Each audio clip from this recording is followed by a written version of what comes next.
Hi friends, అవరి అందరూ బాగున్నారా? నేను కూడా బాగున్నానండి. ఈరోజు సరికొత్త వీడియోతో మళ్ళీ మీ ముందుకు వచ్చానండి.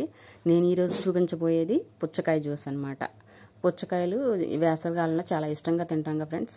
అందుకని ఆ పుచ్చకాయలను ఎప్పుడు ముక్కలుగా తింటే బోర్ కొట్టేస్తుంది ఫ్రెండ్స్. అందుకే ఒక జ్యూస్ రూపంలో మీకు చూపిద్దామని ఈ వీడియో చేస్తున్నాను ఫ్రెండ్స్. ఇవి అంత ఎర్రగా లేవన్నమాట. మనము డబ్బులు పెట్టుకొని ఎర్రగా లేకపోతే పడేస్తూ ఉంటాం కదా ఫ్రెండ్స్. అలా కాకుండా వాటిని ఎలా జ్యూస్ చేసుకుంటే టేస్ట్గా ఇంకా బాగుంటుంది అనేది ఈరోజు నేను ఈ వీడియోలో చూపిస్తున్నాను ఫ్రెండ్స్. నా వీడియో కనుక నచ్చినట్టయితే లైక్, షేర్, సబ్స్క్రైబ్ చేయండి ఫ్రెండ్స్. ఈ ముక్కల్ని అప్పుడు మనం డబ్బులు పెట్టుకున్నాము, ఈ పాడేయాలంటే మనసు ఒప్పదు. అలాంటప్పుడు ఇలా జ్యూస్ చేసుకున్నాం అనుకోండి, మన డబ్బులు ఆదా అవుతాయి, మనం కొన్న కాయకు కూడా ఉపయోగం ఉంటుంది. డబ్బులు ఎవరికి ఊరికే రావుగా ఫ్రెండ్స్. లలిత జ్యువెలర్స్ గుండాయి అని చెప్తుంటాడు కదండి, డబ్బులు ఎవరికి ఊరికే రావు, కష్టపడితేనే వస్తాయని. సో అలాంటి డబ్బులు పెట్టుకున్న కాయని మనం వేస్ట్గా పడేస్తే డబ్బులు వేస్ట్. అందుకనే నేను ఇలా సగం పండిన కాయని మాత్రం ఇలా జ్యూస్ రూపంలో చేస్తాను ఫ్రెండ్స్ ఎప్పుడు కూడా. ఎందుకంటే తినడానికి అంత టేస్ట్ ఉండదు కాబట్టి ఇలా ఉపయోగిస్తాను ఫ్రెండ్స్. దీనికి కావాల్సినవి పుచ్చకాయ ముక్కలు, ఇది బాదం పౌడర్ ఫ్రెండ్స్. మొన్న నేను చేశాను కదా బాదం పౌడరు, మీకు చూపించాను.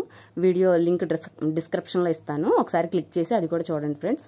ఆ బాదం పౌడర్ని తీసుకుని ఇలా స్పూన్తో తీస్తే ఒక 2 స్పూన్లు వేయాలి. అలా తెలియదు కాబట్టి నేను ఒక గిన్నెలోకి తీసుకున్నాను.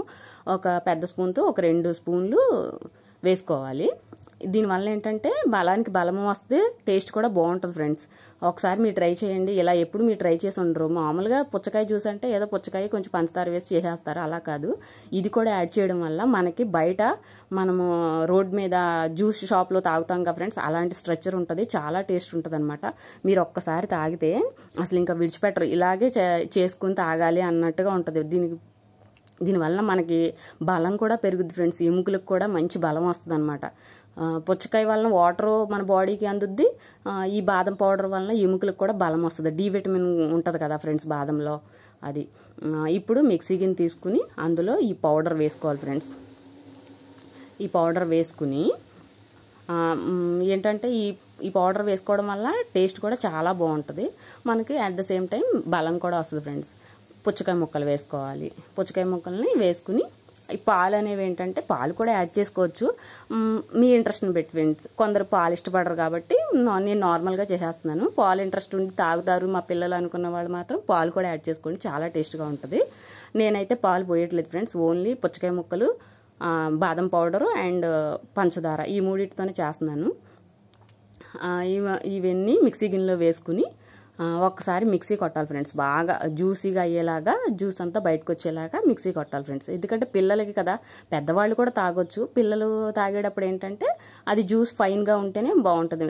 వాళ్ళకి బరకగా ఉంటే ఇష్టపడరు కదా, అందుకనే చాలా ఫైన్గా చేయండి. ఏంటంటే ఇది ఇంకా వడకట్టే పని ఏం లేదు ఫ్రెండ్స్, చాలా బాగుంటుంది. చిక్కగా కొడితే మాత్రం వడకట్టే అవసరం కూడా ఉండదన్నమాట. ఆ జ్యూస్ని ఒక గ్లాస్లో పోసుకోవాలి.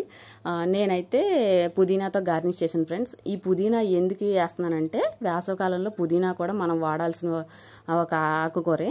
ఏంటంటే పుదీనా వలన చాలా మనకి శరీరానికి చల్లదనం అనేది వస్తుంది అనమాట. పుదీనా మన బాడీని చల్లబరుస్తుంది. అందుకే వేసవికాలంలో ఖచ్చితంగా పుదీనా అనేది ఎక్కువ వాడాలి ఫ్రెండ్స్. పుదీనా జ్యూసులు కానీ అలా. నేనైతే గార్నిష్ కోసం వేసాను. ఇది ఏంటంటే ఇలా వేయడం వల్ల పిల్లలు కూడా తింటారు. మనం విడిగా ఇస్తే పిల్లలు తినరు ఫ్రెండ్స్, కానీ ఇలా జ్యూస్ రూపంలో ఇస్తే మాత్రం వాళ్ళు ఎంజాయ్ చేసుకుంటూ తింటారు. అది పుదీనా కూడా స్మెల్ బాగుంటుంది కాబట్టి పిల్లలకి జ్యూస్ రూపంలో ఇస్తుంటే అవి